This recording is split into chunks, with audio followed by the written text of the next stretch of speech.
Tim pencari fakta yang dibentuk Peradi Makassar beranggotakan 70 orang. Tim ini akan membantu kepolisian untuk mengumpulkan fakta baik dari orang terdekat korban hingga para relasi korban.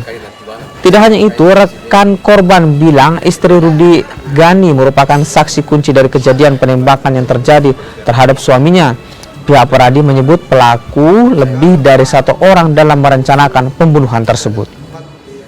Tadi kita sudah mencari tahu bagaimana bisa bertemu dengan istrinya. Alhamdulillah istrinya sudah bertemu dengan saya, mendatangi kantor saya dan didampingi oleh temannya namanya Ahmad, yang kebetulan Ahmad ini adalah salah satu teman dekatnya juga almarhum Rudi Gani yang membawa ke kantor saya. Dan dari perbicaraan kita dengan istrinya kurang lebih 2,5 jam itu sudah ada banyak fakta yang kita dapatkan dari istrinya, dan apa yang kita dengar dari istrinya itu saya komunikasikan dengan Dirkrimum, dan teknis mengenai BAP-nya itu sudah kami komunikasikan dengan Dirkrimum, dan insya Allah dalam waktu singkat ini, karena istrinya almarhum ini masih trauma, jadi kita minta waktu untuk diberikan kesempatan dulu mendinginkan dia punya suasana batin.